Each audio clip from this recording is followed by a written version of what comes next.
Learning Haryana YouTube channel की ओर से सभी साथियों को नमस्कार।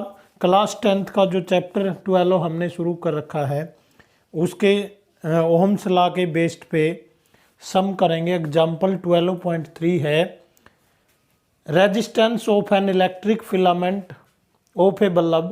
इलेक्ट्रिक फिलामेंट आपको पता है of a bulb whose resistance is 1200 ohm. R कितना गिवन है, then find the value of current when it is attached with a potential difference of 220 volt. यहाँ पर हमने करंट की वैल्यू निकालनी है, आई निकालनी है जब उस बल्ब को 220 वोल्ट की धारा से बैटरी से जोड़ दिया जाता है। बी में क्या बताना, find the value of current when a heater resistance is 100 ohm also attach with the same potential difference. यानी कि आपने बताना है करंट निकालना है दोनों में। एक हीटर का रेजिस्टेंस तो 100 ओम है और एक बल्ब का जो रेजिस्टेंस है वो 1200 ओम है। दोनों के सेम स्रोत से सेम बैटरी से जोड़े गए हैं और दोनों के अंदर करंट की वैल्यू निकालनी है। We know that R is equal to we know that हम जानते हैं कि R is equal to V upon I. और V क्या बनेगा, V is equal to I R. और हमने अब निकालना क्या है, I is equal to V upon are.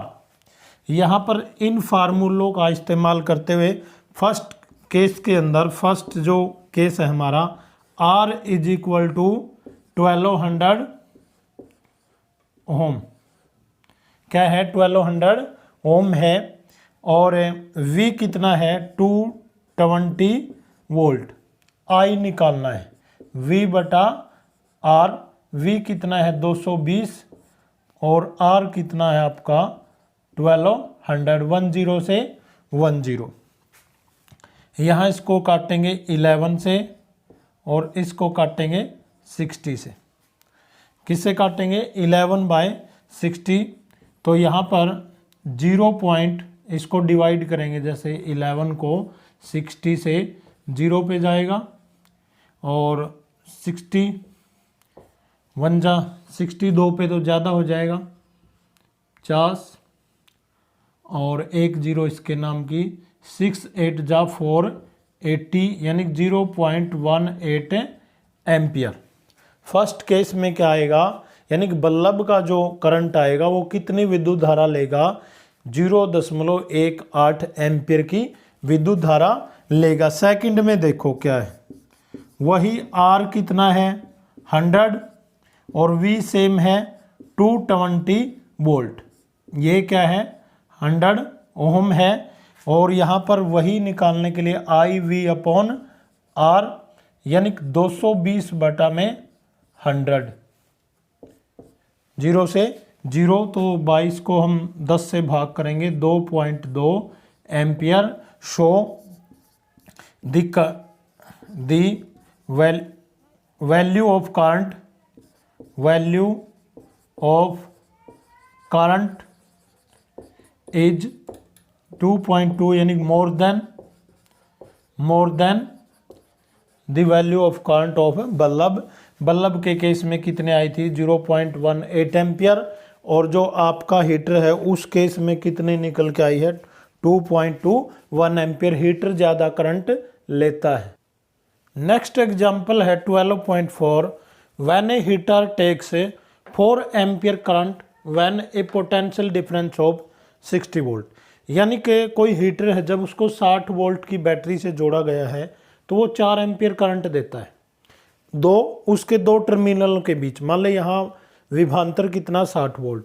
How many current drawn when potential difference increase is 120 volt. अगर हमें ऑप्शन में पूछे जाए तो ये सीधा ही हम 4 का डबल कर देते, लेकिन यहाँ पर हमें क्या चाहिए, सॉल्यूशन चाहिए। क्या चाहिए, सॉल्यूशन। यहाँ पर जो आपका पोटेंशियल डिफरेंस है वो गिवन है, पोटेंशियल डिफरेंस यानी PD is equal to 60 volt. और I करंट, करंट कितना है 4 एम्पियर, ठीक है, कितना है 4 ampere. According to Ohm's law, according to Ohm's law हमें यहाँ से रेजिस्टेंस पता करना है। R is equal to V upon I. V कितना है 60 और I कितना है 4, तो यानी 15 ओहम आ गया यहाँ से। क्या आ गया 15 ओहम। अब ये कहता है जब हमने पोटेंशियल डिफरेंस को डबल कर दिया, when potential difference increase from 60 volt to 120 volt. अब यहाँ पर V की वैल्यू कितनी है 120, R हमने यहाँ से फाइंड आउट कर लिया 15 ओहम। 15 ओहम पाई जैसा ही होता है, ये ऐसे ऊपर से मोड़ दें। I निकालना है, क्या निकालना है I निकालने के लिए हमें क्या पता है V अपॉन R। I निकालने के लिए V अपॉन R, V यहाँ पर कितना है 120 और R कितना है 15। 15 को 8 टाइम्स काटेंगे 8 एम्पियर। जब उस हीटर को वहन that heater which connect with 120 potential difference given 8 ampere current, कितनी विद्युत धारा देगा 8 एम्पियर का करंट पास। नेक्स्ट एग्जांपल है 12.6 से, find the value of a new resistance when A 4 ohm resistance wire thickness is double. अपने पास देखो गिवन क्या है, सबसे पहले तो यानी कि given resistance of a wire, given resistance of a wire यानी कि R अपने पास क्या है 4 ओम। अब दोबारा देखो स्टेटमेंट, यानी एक वायर है जिसका रेजिस्टेंस कितना है 4 ओम है। अगर उसकी थिकनेस को डबल कर दिया जाए, मान ले अपने पास एक वायर है इस बोर्ड के कॉर्नर से लेके उस कॉर्नर तक, एक वायर है इस बोर्ड के उस कॉर्नर से उस कॉर्नर तक, उसको हमने हाफ कर दिया, एरिया क्या कर दिया, अगर एरिया इंक्रीज कर दिया तो लेंथ। अब यहाँ स्टेटमेंट लिखेंगे when length is reduce means half then area automatically increase means double ये बोलता है।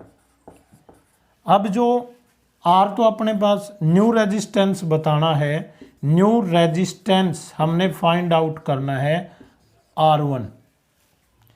अब देखो जो होता है अपने पास R किसके इक्वल होता है रो L बाई ए, हमने ये पढ़ा है रेजिस्टिविटी फाइंड आउट करने के लिए। अब R1 निकालने के लिए रो क्या हो जाएगा L हाफ और एरिया क्या हो जाएगा 2A। दोबारा देखो भाई, जब एरिया क्या कर दिया डबल, लेंथ क्या हो गई हाफ, ये बोलता है थिकनेस को डबल किया, जैसे इस बोर्ड के कॉर्नर से इस तक हम उसकी लेंथ आधी कर दी तो एरिया क्या हो गया डबल। तो यहाँ से को सोल्व करेंगे L/2 और इंटू 1/2A, तो ये क्या बन गया L/4, क्या बन गया L/4A। अब न्यू रेजिस्टेंस निकालने के लिए R1/R करेंगे, अपने पास आ गया L/4A। अब देखो इसको 4A मत मानो, दोनों को 1 1 मान लो, जैसे 1 ये भी 1 इसके मल्टीप्लाई में। अब इसकी हम क्रॉस मल्टीप्लाई करेंगे, क्या करेंगे क्रॉस मल्टीप्लाई, तो 4R1 is equal to R आ जाएगा, 4R1 is equal to R, और we know that R is equal to क्या था वैल्यू 4, अब इसकी वैल्यू रख देंगे 4R1 इज इक्वल टू 4 और R1 इज इक्वल टू 4/4, यानी कि न्यू रेजिस्टेंस क्या होगा 1 ओम होगा। क्या होगा 1 ओम। जब हमने लेंथ को क्या कर दिया था, रिड्यूस कर दिया था और थिकनेस को डबल कर दिया था, नया रेजिस्टेंस उसके केस के अंदर क्या आएगा, उस वायर का जो न्यू रेजिस्टेंस होगा 1 ओम होगा। Thanks for watching, have a nice day. जय हिंद, जय हरियाणा।